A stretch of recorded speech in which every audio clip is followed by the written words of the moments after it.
திருவண்ணாமலையில் தனது நடத்தையில் சந்தேகமடைந்த மாமியாரை கழுத்தை நெரித்து கொலை செய்த மருமகளை போலீசார் கைது செய்துள்ளனர்.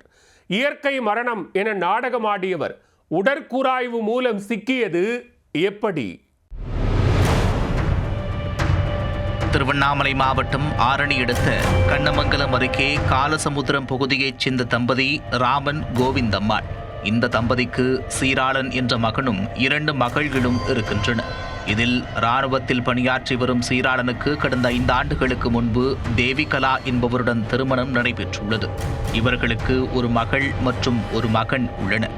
தனது கணவர் ராமன் இறந்த நிலையில் மகனும் இராணுவத்தில் பணியாற்றுவதால் மருமகள் தேவிகலாவுடன் ஒன்றாக கோவிந்தம்மாள் வசித்து வந்துள்ளார். அப்போது தனது மருமகளின் நடத்தையில் சந்தேகம் இருப்பதாக கூறி கோவிந்தம்மாள் அடிக்கடி அவரிடம் தகராறு செய்து வந்ததாக கூறப்படுகிறது. கடந்த டிசம்பர் மாதம் 9ஆம் தேதி வழக்கம் போல இருவருக்கும் இடையே வாக்குவாதம் ஏற்பட்டுள்ளது. அப்போது ஆத்திரமடைந்த தேவிகலா தனது மாமியார் கோவிந்தம்மாளை தாக்கியுள்ளார். அப்படியும் ஆத்திரம் தீராமல் அவரை கழுத்தை நெரித்ததில் சுயநினைவை இழந்திருக்கிறார். பின்னர் தனது மாமியார் தரையில் தடுக்கி விழுந்து மயக்கமடைந்ததாக உறவினர்களிடம் தெரிவித்துள்ளார். உடனடியாக கோவிந்தம்மாளை மீட்ட உறவினர்கள் வேலூரில் உள்ள தனியார் மருத்துவமனையில் சிகிச்சைக்காக அனுமதித்துள்ளனர். ஆனால் அவர் சிகிச்சை பலனின்றி உயிரிழந்திருக்கிறார். கோவிந்தம்மாள் மரணத்தில் தனியார் மருத்துவமனை மருத்துவர்களுக்கு சந்தேகம் ஏற்பட்டதால் போலீசாருக்கு புகார் கொடுத்திருக்கின்றனர். இந்நிலையில் 20 நாட்களுக்கு பிறகு கோவிந்தம்மாளின் உடற்கூறாய்வறிக்கை வெளிவந்துள்ளது. அதில் கழுத்தை நெரித்ததால் தான் அவர் உயிரிழக்க நேரிட்டதாக தெரிய வந்துள்ளது.